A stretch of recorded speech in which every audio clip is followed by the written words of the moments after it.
Sneemaster! Hey everyone, Sneemaster here. With the Ship Showdown going down, I figured I might as well cover one of the more interesting little ships. It's normally called Argo Cargo, but it's officially the Argo Astronautics MPUV-1C. It's essentially just a little cargo ferry ship, normally to ferry items from the surface to orbit for larger ships that can't land very well.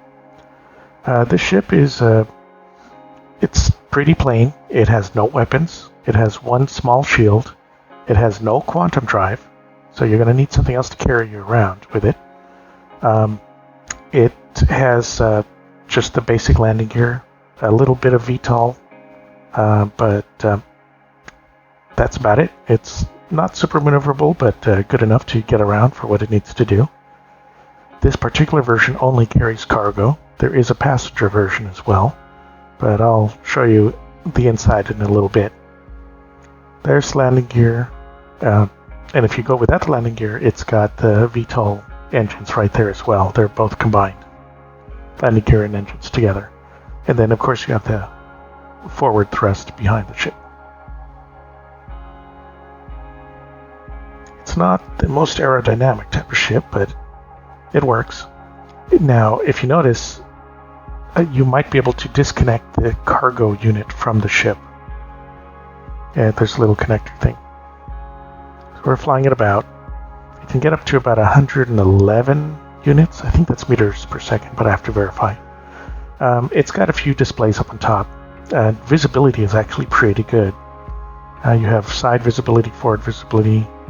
It's easy to see out the windows. It is a little strange though, because the front of the ship is like tilted downwards.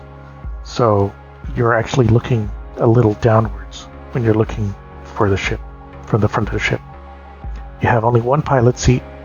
There is one seat back in the cargo bay, and that's about it. If there's anyone else that wants to get on it, they're going to have to stand in the cargo bay. Here, I'm going to take the ship in for a bit of a landing here so I can show you the rest of it.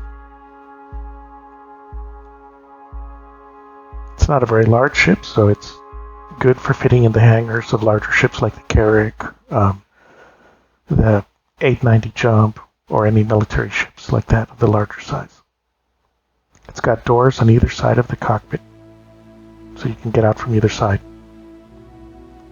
It also has hatches on either side of the cargo bay as well.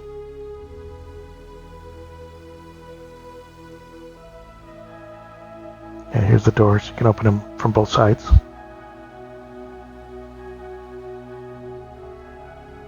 Got little steps to walk into the pilot seat. Here's the little hatches on the side. They're designed to connect to things like the RSI constellations and other ships. There's one seat, as I mentioned, that's in here, and then the rest is just cargo magnetic containment here. The back door also opens. There's a switch on the side.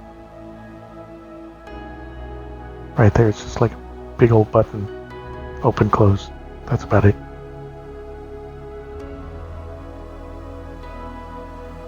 It's sturdy, simple, very boxy. It's defenseless, so you always want to make sure your ships are covered. Make sure you have a fighter cover or something like that if you're flying this around. But again, it's designed for one purpose, and that's simply ferrying cargo. Supposedly we might be able to change this out with the passenger version in the future, but we'll see what happens.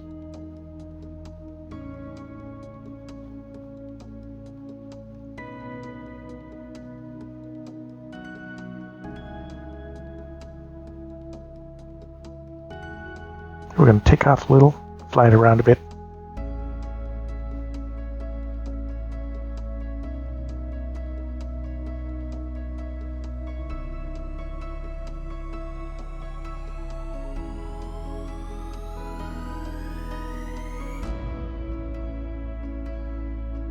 It's got a decent speed. It's faster than a Caterpillar, but it might be slower than any sort of fighter craft.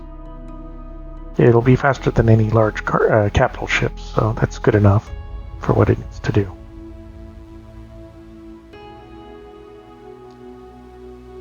So that's pretty much it about the Argo Cargo. I hope you guys enjoy it. Personally, I don't know if it compares against putting this against the Carrack, the competition, but either way, it's a fun little ship, and I hope you guys enjoy it.